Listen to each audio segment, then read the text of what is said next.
a few bits and pieces of news to pick up on. First of these, new civil engineer picking up on the fact that the latest HS2 land disposal is expected to begin this year.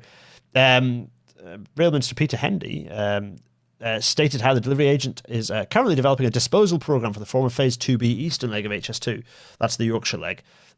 Not gone yet, basically, so it could be saved. Does Hendy have any intention of saving it? The programme will be delivered over several years to avoid disrupting local property markets, take into account the impact on local communities and ensure value for money can be achieved for taxpayers. So that's a no then. Yeah, a reminder how much money has been spent on... Yeah, I won't go into the details, but it's well worth picking up the new civil engineer article there and having a look at how much money has been spent on property purchase and then will be wasted on disposals on a route that is, frankly, quite useful and should be retained. Not good. Private delivery models for delivering, on the theme of that, I should say, HS2, some discussions often come up to, well, why is it not being delivered privately? Well, because private delivery models for infrastructure, certainly for railway infrastructure and for stations on an existing railway corridor, don't necessarily work very well. Involving private enterprise agents or private equity in the delivery of a railway station sometimes doesn't go so well. That's what the West Yorkshire Combined Authority and Leeds City Council and indeed the DFT have found out in the delivery of White Rose Station, as the delivery date for the station continues to be far from clear. 4 years after work started and 2 years after everything ground to a halt, absolutely no clarity on when the station will be finished or if it ever actually will be. In theory, Cottingham Station further north will close and this will open, but that, put the problems with that to one side. That what that actually means for the overall plan, local transport plans in the area, not sure. Yeah, May 2025, it merged the station was 70% built, but the budget had been spent.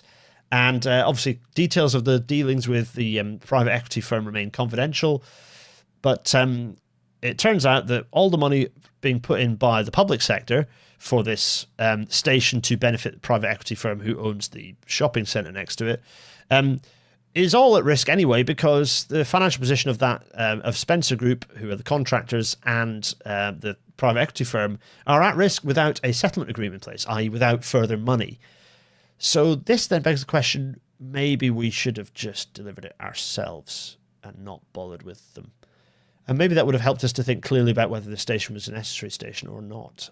Because at the moment, the way it relates to the actual kind of public, the towns and the settlements around, rather than the shopping centre, are leave a little to be desired, frankly.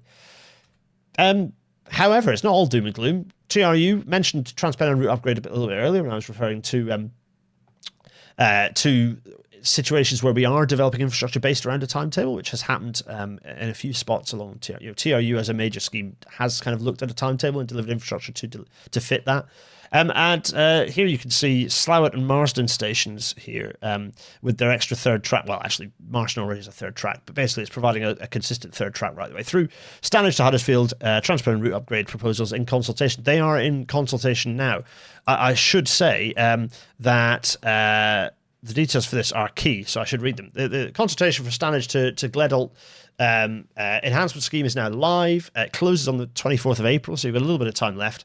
There were some in-personal consultation events, but there is one more third and final session on Saturday the 18th of April between 10 and 1 at Marsden Mechanics on Peel Street in Huddersfield. So you can go and have your say on what you think. Have a look at the plans. To be honest, what's up in the consultation room isn't that detailed.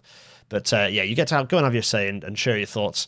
I quite like the sort of common standardized station design for these AFAs between the two. Ideally, it'd be identical, and therefore you could copy paste it. But anyway, I quite like it. It's quite simple and straightforward. Does the job nicely.